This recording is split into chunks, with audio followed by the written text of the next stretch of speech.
My main concern for the climate crisis is that world leaders are not going to be able to keep global temperature rise below 1.5 degrees C. Scientists have shown us how failing to do so is going to lead to a catastrophic chain of events such as sea levels rising, extreme weather events, drought, wildfires, loss of species, loss of biodiversity. And obviously, as a young person, that's really scary to hear. I'm really concerned about how world leaders have been ignoring the climate crisis and how little education people are getting around the subject. If we don't act, the climate crisis will bring harm to both wildlife and to future generations of the human race. World leaders don't seem to be leading. They're not taking responsibility, they're not leading by example, and they're not serving the people. Are animals going to become extinct due to their habitats being destroyed? One of my main concerns with the climate crisis is the loss of wildlife that we will experience because of rising sea levels and increasing temperatures, rendering animals unable to survive in their current habitats. Subsequently, they will go extinct and die out. Climate change seems to be affecting the world's poorest countries.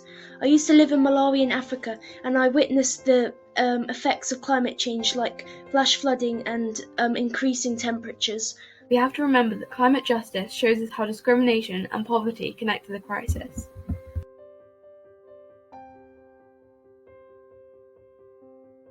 At school we've made an eco club called Mad Club, which stands for Make a Difference Club, and we're trying to solve problems that our school have with the environment and also social justice issues. In my school, we've cut down on the amount of plastic that we use to package our food products.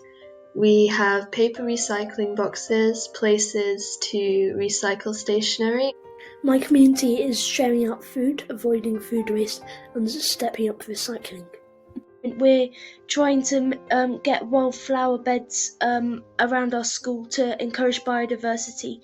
We're also trying to get solar panels, and we're also trying to solve the litter problem and plastic problem that our school have. We also use Ecosia, which is a web browser that plants a tree for every search you make, and we have that on every single computer in the school. One of the things my local council did to help with climate change is build a cycle path linking villages to the train station, enabling more people to use public transport and stop using their cars, helping to reduce carbon emissions in that way. They also set up a Copeland Citizens Jury, which worked with local people to come up with recommendations and ideas on how to stop climate change. My school doesn't seem to be doing much about the climate crisis, and it's the same with my council. At school we do have an eco club, but other than that there's very little going on. Environmental concerns obviously weren't included when the school appointed a catering service, and I don't think the recycling is actually being recycled.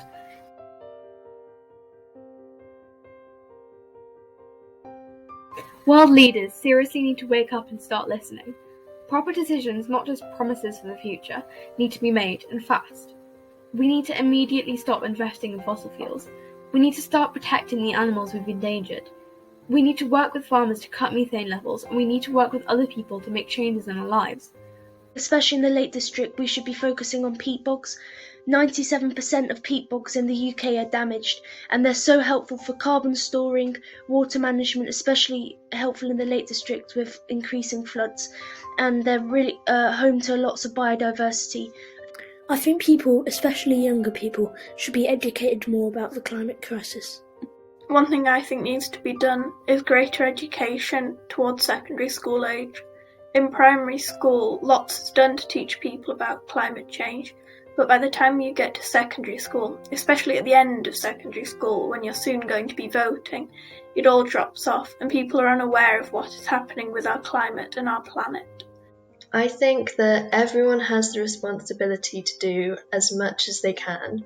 So if you're a person who's in a position of influence, I would really like to see you using your voice to try and promote change as much as you can. And that would be really great to see happening at the upcoming COP26 event, because I really think that there's never been a more important time to act. There is still hope, but we have to act now before it's too late.